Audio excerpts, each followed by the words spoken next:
حضرت آدم علیہ السلام کا قصہ چل رہا تھا اور یہ واقعہ اللہ جل شانہ یہاں پر اس لیے لائے کہ مزاج بتانا تھا کہ اگر کچھ لوگوں کو شبہات ہوتے ہیں لیکن دل کے وہ ٹھیک ہوتے ہیں تو دلائل کے آ جانے کے بعد ان کے شبہات وہ دور ہو جاتے ہیں. لیکن اگر دل خراب ہو، اس میں بغض ہو، حسد ہو، کینہ ہو، تو وہ پھر انسان کو مخالفت پر آمادہ کرتا ہے اور انسان حق کا مخالف بن جاتا ہے. اللہ ہماری حفاظت فرمائے. تو پھر صحیح بات کو بھی وہ غلط کہتا ہے اور اس کو غلط ثابت کرنے کے لیے الٹے سیدھے دلائل دیتا ہے. تو یہی بات سمجھانی تھی کہ بنی اسرائیل، یہود و نصارہ، حضور علیہ الصلوۃ والسلام کو اللہ تعالیٰ نے نبوت عطا فرمائی تو یہ جانتے ہیں لیکن یہ شیطان کی روش پر چل رہے ہیں. تو وہ حضرات کے جن کے دل بغض حسد سے پاک ہیں تو وقتی طور پر اگر شبہات بھی ہوں تو دلائل دینے کے بعد وہ شبہات دور ہو جاتے، وہ ایمان لے آتے. جیسے فرشتوں کے ساتھ ہوا، شروع میں اعتراض اٹھایا لیکن جب حقیقت حال سامنے آئی تو اللہ کی بات کو تسلیم کر دی. لیکن اگر دل ٹھیک نہ ہو تو پھر انسان بغاوت پر اتر آتا ہے، باوجود اس کے کہ سمجھتا ہے کہ وہ فلاں آدمی ناحق ہے تو اپنی فلاں آدمی حق پر ہے تو اپنے بغض اور حسد کی وجہ سے وہ اس کو ناحق پر کہتا رہتا ہے اور اندر سے خوب جانتا ہے کہ میں غلط ہوں. اللہ ہماری حفاظت فرمائے. تو وہ واقعہ چل رہا تھا اور اس میں یہ بات آئی کہ اللہ تعالیٰ نے فرمایا وَقُلْنَا، اور ہم نے کہا، یا آدم، اے آدم، اسکن انت، سکن یسکن سے امر کا صیغہ ہے، سکونت اختیار کرو، آرام سے رہو، انت وزوجک الجنہ، تم اور تمہاری بیوی جنت میں، وَقُلَا مِنْهَا رَغَدًا حَيْثُ شِئْتُمَا، وَقُلَا یہ بھی امر کا صیغہ ہے، کل سے جمع مذکر حاضر تثنیہ کا، جمع تثنیہ مذکر حاضر کہ اور کھاؤ تم دونوں، منہا اس جنت سے، رغدن فراخی کے ساتھ، جی بھر کے. رغدن کا لفظ جب آتا ہے عربی میں اس کا مطلب ہے جی بھر کے، جتنا دل چاہے خوب کھاؤ. جیسا کہ دعوت ہوتی ہے اور انسان سارے کھانے وافر مقدار میں رکھ دیتا اور کھاتے، خوب کھاؤ، کوئی روک نہیں ہے، کوئی ٹوک نہیں ہے، کوئی شرم نہیں ہے، کوئی حیا نہیں ہے، جتنا جی چاہتے.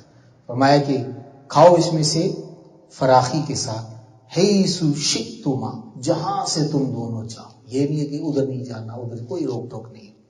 ہاں ایک البتہ پابندی لگا دی کہ ولا تقربا، نہیں کا صیغہ ہے قرب یقرب، قربانن قربانن، قریب جانا، ولا تقربا، اور قریب مت جانا تم دونوں، ہذه الشجرہ، اس درخت کے، فتکونا من الظالمین، پس تم ہو جاؤ گے دونوں ظلم کرنے والوں میں سے.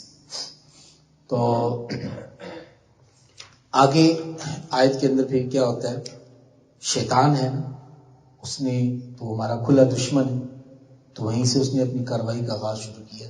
اللہ فرماتے فَأَزَلَّهُمَ الشَّيْطَانُ، أَزَلَّ يُزِلُّ اذلال، اس کا مطلب ہوتا ہے لغزش دینا، پھسلا دینا، کسی کو غلطی میں مبتلا کر دینا، سازش کے تحت.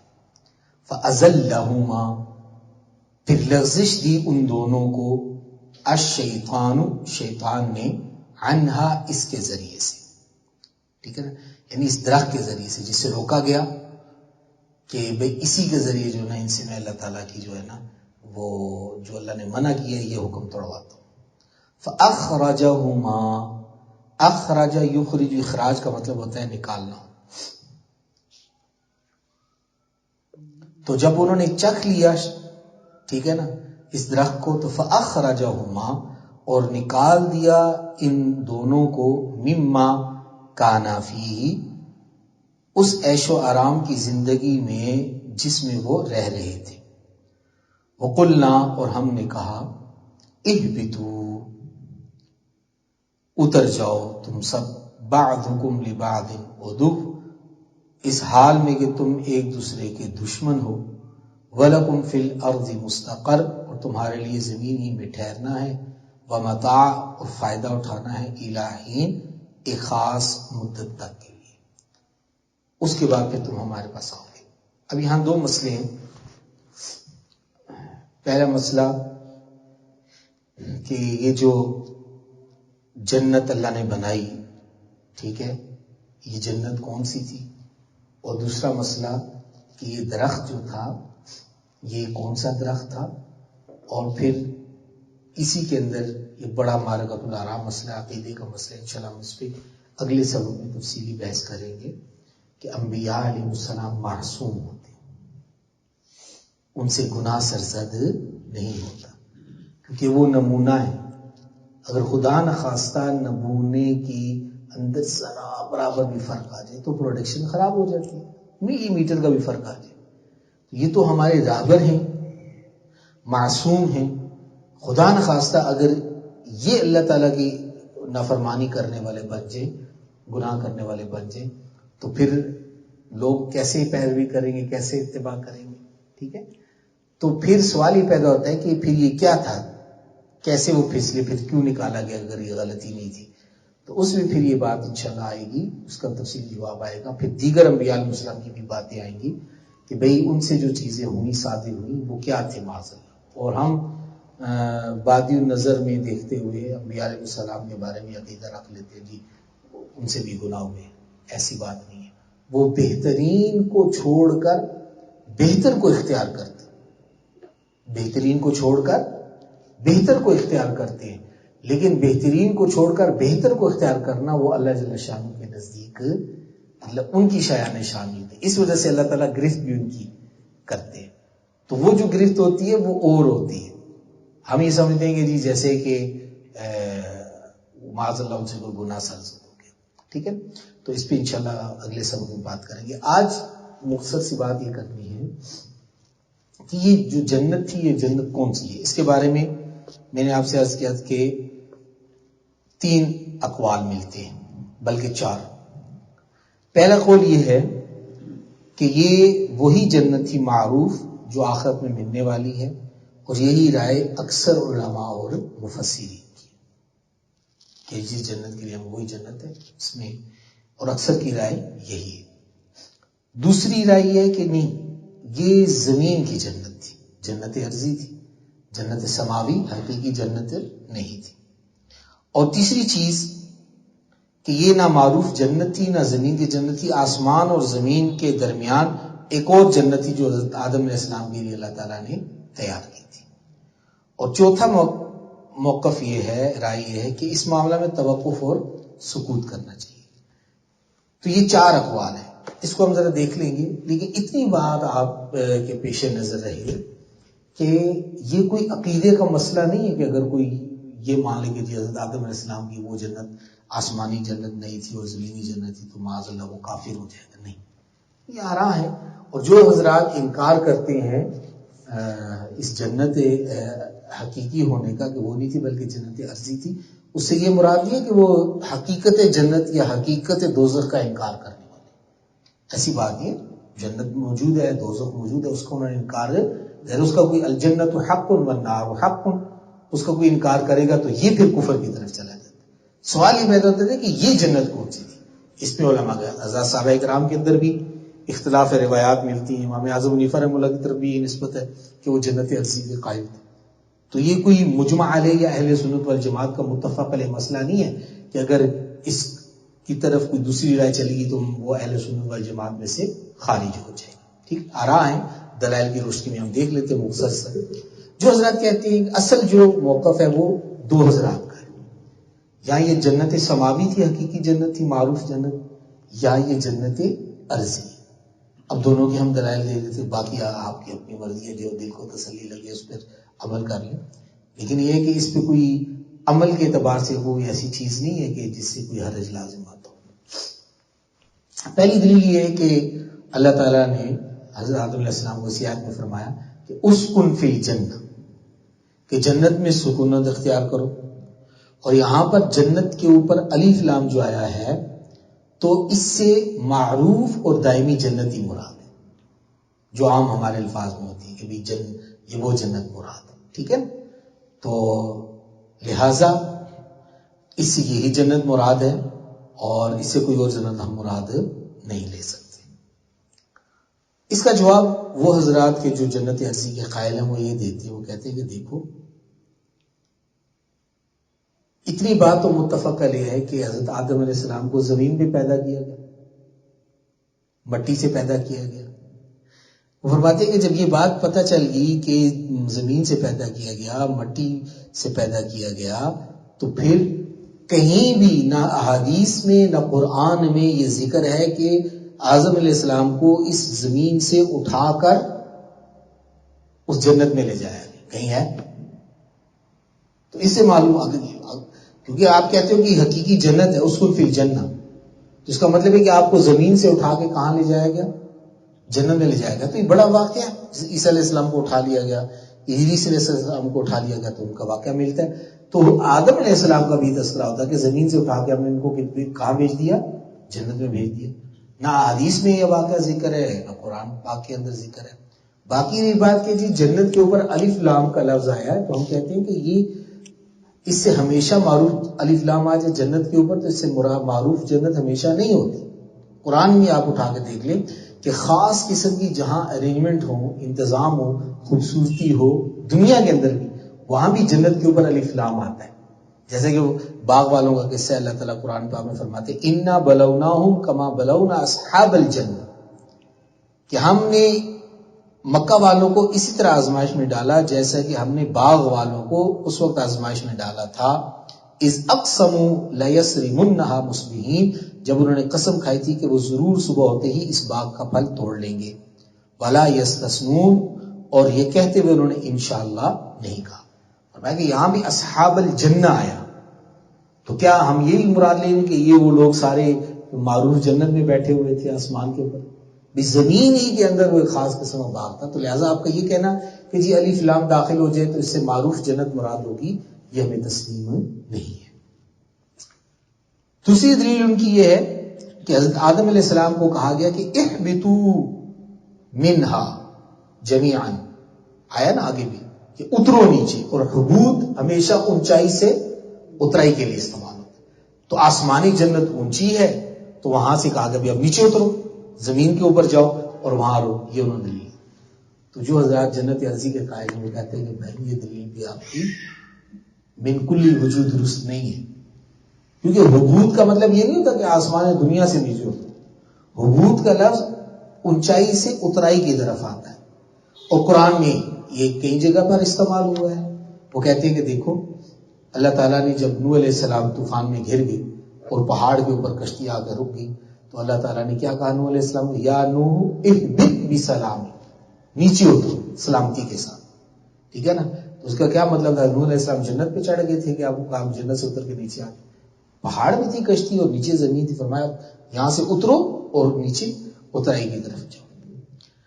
اسی طریقے سے بنی اسرائیل جب من و سلوہ ان کو ملتا رہا، کھا کھا کے اکتا گئے، تو ترکاریوں کا مطالبہ کیا، تو یہ اونچائی پہ سے اللہ نے کہا کہ اہبطوا مصر، نیچے شہر کی طرف جاؤ، پھر وہاں پر یہ تمہیں ساری چیزیں مل جائیں گی. تو یہاں سے پہاڑ سے پھر اونچی جگہ سے کیا ہے نیچے اتر جاؤ. تو اس لیے جی آپ کا یہ کہنا ہے کہ حبوط سے بھی پتہ چلتا ہے کہ یہ معروف جنت کے اندر تھے، یہ بات درست نہیں. تیسری دلیل جو آگے آیت میں بھی آ رہی ہے کہ اللہ تعالیٰ نے کہا ہے کہ وَلَكُمْ فِي الْأَرْضِ مُسْتَقَرٌّ وَمَتَاعٌ إِلَىٰ، کہ نیچے اترو اور زمین کے اندر تمہارے لیے ٹھکانہ ہے اور نفع اٹھانا ہے ایک وقت تک کے لیے. تو معلوم یہ ہوگا کہ پہلے دائمی جنت میں مقیم تھے، اس کے بعد جنت سے نکال کے کیا کہا کہ زمین میں چلے جاؤ، زمین میں منتقل ہو جاؤ.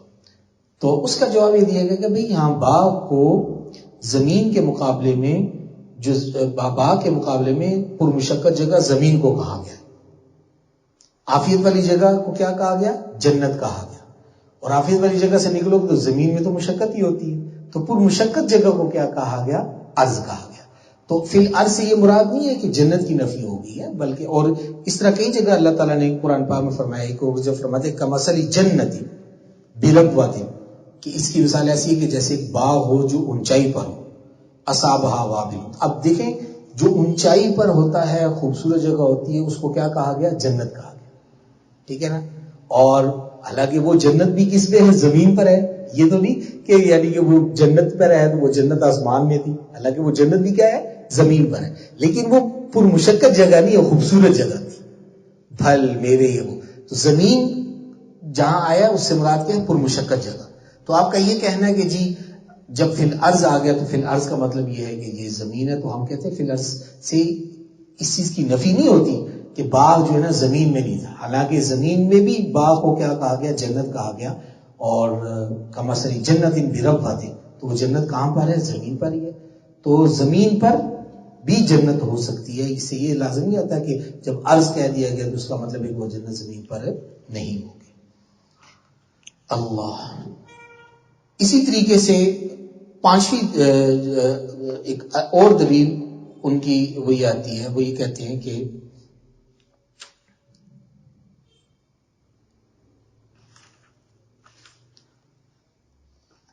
حضرت موسیٰ علیہ السلام حضرت آدم علیہ السلام کے درمیان کچھ گفتگو ہوئی تو حضرت موسیٰ علیہ السلام نے ان سے کہا کہ وَأَسْكَنَكَ فِي جَنَّتِهِ، کہ اللہ تعالیٰ نے آپ کو اپنی جنت میں سکونت دی. مسلم شریف کی روایت ہے. تو اس کے جواب میں بھی ہم یہی بات کہتے ہیں کہ بھئی وہاں جنت سے اس بات کی کہاں نفی ملتی ہے کہ جنت آسمان پر تھی، زمین پر نہیں تھی. تو ہم یہی کہتے ہیں کہ وہ بھی ایک خاص مقام تھا، آرائش تھی، زیبائش تھی. تو ہم یہی کہہ رہے ہیں کہ بھئی یہ جنت کہاں پر ہے؟ زمین پر. اب جو حضرات کہتے ہیں کہ جی زمینی جنت ہے، ان کے دلائل کیا ہے؟ ابھی تو ان کے دلائل چل رہے تھے، ساتھ جواب چل رہا تھا. پہلی دلیل یہ ہے کہ اللہ تعالیٰ نے صراحت کے ساتھ فرمایا انی جاعل فی الارض خلیفہ، کہ میں خلیفہ کہاں بنا رہا ہوں؟ زمین میں. تو جب زمین میں خلیفہ بنا رہے ہیں تو اس خلیفہ کو ایک دم اٹھا کے آسمانی جنت میں لے جانے کا پھر کیا مقصد ہے؟ اگر لے کے گئے تو کوئی دلیل تو دیتے نا کہ اب یہاں سے اٹھا کے وہاں دو. وہ دلیل تو کہیں بھی موجود نہیں.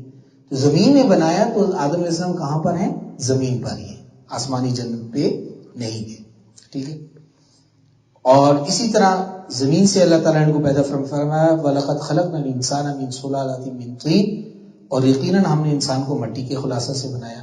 ایک اور جگہ فرمایا مِنْهَا خَلَقْنَاكُمْ، اسی سے ہم نے تمہیں پیدا کیا. وَمِنْهَا وَفِيهَا نُعِيدُكُمْ، اور اسی زمین میں ہم تمہیں لوٹائیں گے.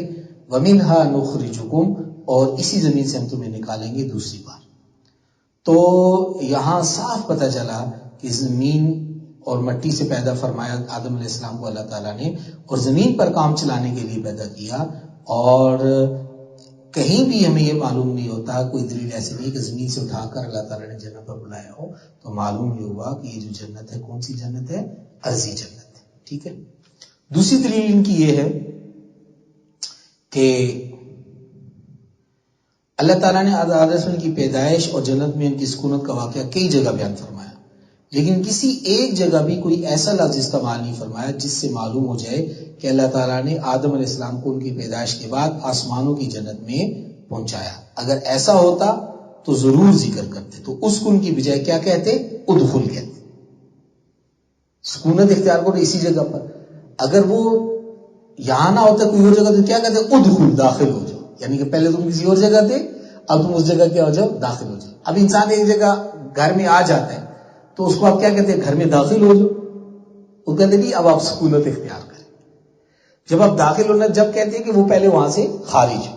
تو اللہ تعالیٰ نے فوراً کیا کہا کہ اسکن کہا. کیا مطلب؟ اب تم اس زمین میں ہو، اب اسی زمین میں کیا کرو؟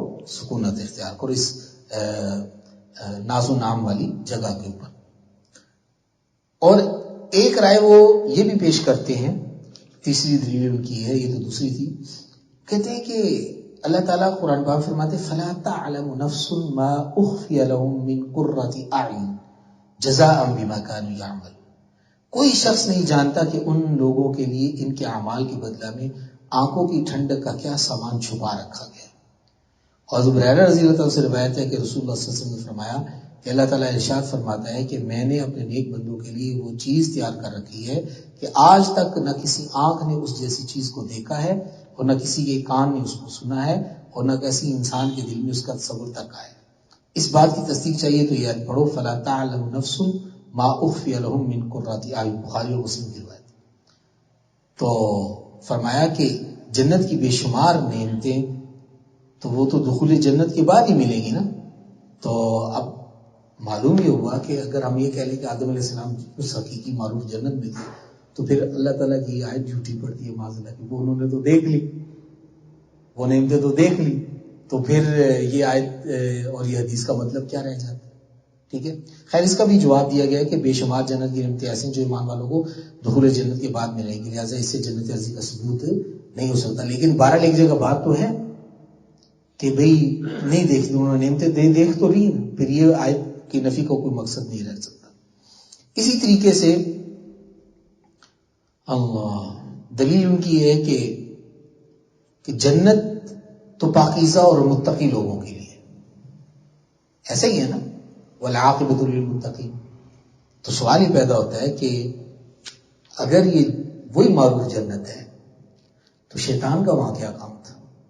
وہ تو شیطان ہے، اس پہ تو جنت حرام ہے، وہ تو کافر ہے، تو بڑے مزے سے اندر بھی جاتا ہے، پھر ان کو ابھارتا بھی ہے، ان کو لذتیں بھی دیتا ہے، ان کو پھل کھانے پر مجبور بھی کر دیتا ہے. تو پھر یہ کیا مسئلہ؟ وہ جنت تو اللہ تعالیٰ کی جو ہے نا پابندی لگائی ہے وہاں تو ایمان والوں کے لیے، تقوی والوں کے لیے. اس سے بھی معلوم ہوا کہ اس جنت سے کون سی جنت مراد ہے؟ جنت عرضی. اور جنت عرضی میں شیطان آ رہے جا، اس پہ تو کوئی روک ٹوک نہیں ہے. تو بہرحال خلاصہ یہ نکلا کہ یہ اپنی اپنی جگہ موقف ہیں چاروں، اور جمہور کا بہرحال یہ ہے کہ وہ معروف جنت مراد ہے. دوسرا موقف یہ ہے کہ نہیں، جنت عرضی مراد ہے. لیکن یہ کوئی عقیدے والا مسئلہ ہے. بعض نے کہا جی توقف اختیار کریں، اور بعض نے فرمایا نہیں، آسمان اور دنیا کے درمیان ایک اور جنت ہے. لیکن بہرحال یہ جنت تھی، ایک آسائش کی جگہ تھی، آرام کی جگہ تھی، اللہ تعالیٰ نے رکھا اور ایک پابندی لگائی. اور وہ جو جنت عرضی ہے اس ایک دلیل اور بھی دیتے ہیں. وہ کہتے ہیں کہ جنت میں تو وَلَكُمْ فِيهَا مَا تَشْتَهِي أَنفُسُكُمْ وَلَكُمْ فِيهَا مَا تَدَّعُونَ، جو چاہو گے ملے گا، جو مانگو گے ملے گا. تو جنت میں تو پابندیاں نہیں ہوتی کہ سب کچھ کھاؤ مگر یہ نہ کھانا. تو وہ جنت کیا ہوئی کہ جس میں انسان کے اوپر پابندیاں لگ جائیں؟ تو اس لیے بھی وہ کہتے ہیں کہ یہ جنت عرضی. لیکن بہرحال اپنی اپنی آراء ہیں، تو جس کو جو رائے بھری لگے وہ اس پر عمل کر لے. بہرحال اب آگے جو گفتگو ہے کہ وَلَا تَقْرَبَا هَٰذِهِ الشَّجَرَةَ، اس درخت سے کیا مراد ہے؟ تو اس میں بھی مختلف اقوال ہیں. پہلا قول یہ ہے کہ اس درخت سے مراد گندم کا پودا یا گندم کا درخت. بعض نے کہا کہ نہیں جی انگور کا درخت مراد ہے کہ یہ نہیں کھانا. بعض نے کہا نہیں انجیر کا مراد ہے. اور بعض نے فرمایا کہ یار یہ حسی درخت نہیں ہے بلکہ مانوی درخت مراد لیا ہے. پھر مانوی درخت میں بھی اختلاف ہو سکتا ہے کہ یہ کسی فعل کے لیے بطور کنایہ استعمال ہوا ہو. یہ فعل کون سا فعل ہو سکتا ہے؟ اس کو اس شجر کے متعلق دوسری آیتوں میں دیکھا جا سکتا ہے. ان کو یہاں اختصار کے ساتھ نقل کرتا ہوں. اب یہ دیکھیں مختلف برائیں، گندم کا درخت لے لو، انجیر کا لے لو، انگور کا لے لو، یا کہ یہ جو درخت ہے کسی فعل سے کنایا کہ بھئی وَلَا تَقْرَبَ هَٰذِهِ الشَّجَرَةَ، اس درخت کے پاس نہیں آتا. کیا مطلب کہ یہ کام نہیں کرتا. شجر کا کیا مراد مطلب ہوتا ہے کہ شجر سے بڑھوتری آتی ہے، پھل لگتے ہیں. تو کنایا ہے، کس چیز سے کنایا؟ تو ہم آیات قرآن پاک کے سیاق و سباق کو دیکھتے ہیں تو پھر ہم اس سے کون سا فعل مراد ہے. کیا یہ رائے ہے؟ کوئی بھی ہو سکتی ہے. تو ایک آیت میں اللہ تعالیٰ فرماتے ہیں کہ فَأَكَلَا مِنْهَا، پھر ان دونوں نے، یہ سورہ طٰہٰ کی آیت ہے اور آیت نمبر 121 کہ فَأَكَلَا مِنْهَا، ان دونوں نے کھا لیا اس درخت میں سے. فَبَدَتْ لَهُمَا سَوْآتُهُمَا، تو ان دونوں کے لیے ان کی شرمگاہیں کھل گئی. وَتَفِقَا يَخْصِفَانِ عَلَيْهِمَا مِنْ وَرَقِ الْجَنَّةِ، اور دونوں اپنے اوپر درخت کے پتوں کو چپکانے لگے. دوسری آیت فَلَمَّا ذَاقَا الشَّجَرَةَ، اور جب ان دونوں نے اس درخت کو چکھا، بدت لہما سوآتہما، تو ان دونوں کی شرمگاہیں کھل گئی. وَتَخِفَ يَخْصِفَانِ عَلَيْهِ مِنْ وَرَقِ الْجَنَّةِ، اور انہیں ان کے رب کہ کیا، اور اللہ تعالیٰ نے اور ان کو چھپانے لگے جنت کے پتوں سے، وَنَادَاهُمَا رَبُّهُمَا، اور ان دونوں کے پروردگار نے پکارا، أَلَمْ أَنْهَكُمَا عَنْ تِلْكُمَا الشَّجَرَةِ، کہ کیا میں نے تم دونوں کو اس درخت سے منع نہیں کیا تھا کہ یہ درخت نہیں چکھنا؟ فوراً اسی وقت اللہ کی پکار ہے۔ اچھا، سورہ اعراف میں آتا ہے کہ فَوَسْوَسَ لَهُمَا الشَّيْطَانُ، شیطان ان دونوں کے وسوسہ ڈالا، لِيُبْدِيَ لَهُمَا، تاکہ وہ کھول دے ان کے لیے وہ شرم کی جگہیں جو ان سے چھپائی گئی تھی۔ وسوسہ کیوں ڈالا؟ تاکہ یہ جب درخت کو چکھیں گے تو وہ شرمگاہیں جو چھپائی تھیں ان کے لیے وہ ان دونوں پر کیا ہو جائے، کھل جائے۔ تو یعنی شیطان نے ان دونوں کے دل میں وسوسہ ڈالا تاکہ ان کے لیے وہ چیزیں کھول دیں جو ان کی شرمگاہوں سے متعلق ان سے پوشیدہ رکھی گئی تھی۔ چوتھی آیت ہے سورہ اعراف میں کہ جس آیت میں شجرہ کے چکھنے کا ذکر آیا ہے، اس کی چند آیتوں کے بعد اللہ تعالیٰ نے آدم علیہ السلام کی اولاد کو مخاطب کر کے فرمایا، یا بنی آدم، اے آدم کے بیٹو، لا یفتننکم الشیطان، شیطان تمہیں فتنہ میں نہ ڈال دے، کما اخرج ابویکم، جس طرح اس نے تمہارے ماں باپ کو جنت سے نکلوایا، ینزع عنہما لباسہما، ان کے جسم سے اتروایا ان کا لباس، لیریہما سوآتہما، تاکہ ان کو ایک دوسرے کی شرمگاہیں دکھا دے۔ پانچویں جگہ فرمایا کہ شیطان نے اس شجرہ کو شجرۃ الخلد یعنی ہمیشگی کا درخت کہا۔ ان آیتوں کے مجموعے سے معلوم ہوتا ہے کہ یہ درخت یا تو ایسا تھا جس کے کھانے سے آدمی کے جنسی جذبات میں اس قدر شدت اور ہیجان پیدا ہوتا تھا کہ اس کے بعد ہر چیز کو بھول کر اپنی جنسی خواہش کو پورا کرتا تھا، یا اس سے خود جنسی اختلاط کا درخت مراد ہے۔ اور جنسی اختلاط کے ساتھ شجرہ کی مشابہت یہ ہے کہ شجرہ بھی پھل دیتا ہے اور جنسی اختلاط کا نتیجہ بھی پھل ہے جو اولاد کی صورت میں ہوتا ہے، اور اس شجرہ کو اکیلا نہیں کھایا جا سکتا بلکہ میاں بیوی دونوں مل کر اس درخت کے پھل کو ایک ساتھ کھاتے ہیں یا چکھتے ہیں۔ شاید وَلَا تَقْرَبَا عَنْ تِلْكُمَا الشَّجَرَةَ فَلَمَّا ذَاقَا الشَّجَرَةَ وغیرہ جیسے الفاظ اس فعل کی طرف اشارہ کر رہے ہوں، اور وہ درخت ہو جو ان دونوں کے ایک ساتھ چکھ لینے کی وجہ سے اس کی صورت بنتی ہے۔ تو بہرحال شجرۃ الخلد اس لیے کہا گیا کہ اسے انسان کی نسل باقی رہتی ہے، نسل آگے چلتی ہے، اور اسی کے بعد سے پھر آدم اور حوا علیہ السلام کے آگے نسل چلی اور قیامت تک کے لیے، مطلب اس لیے بعض حضرات نے اس کی طرف کیا تھا، اشارہ کیا۔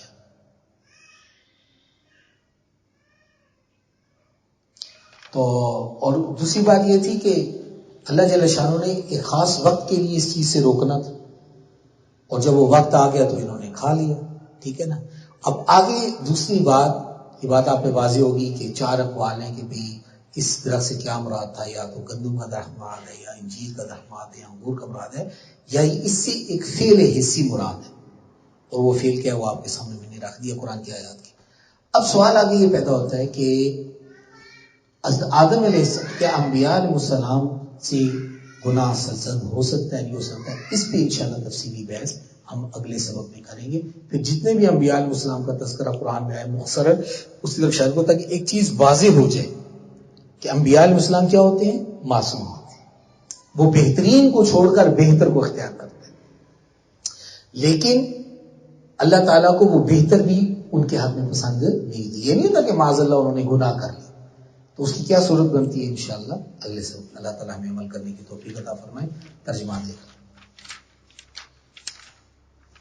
وَقُلْنَا یا آدم، اور ہم نے کہا اے آدم علیہ السلام، اسکن انت، آپ سکونت اختیار کیجیے اور آپ کی بیوی جنت میں، وَكُلَا مِنْهَا رَغَدًا، اور تم دونوں کھاؤ اس میں سے خوب جی بھر کر، حیث شئتما، جہاں سے تم دونوں چاہو، وَلَا تَقْرَبَا، اور ہرگز تم دونوں قریب نہ جانا، هَذِهِ الشَّجَرَةَ، اس درخت کے، فَتَكُونَا مِنَ الظَّالِمِينَ، بس تم ہو جاؤ گے ظلم کرنے والوں میں سے۔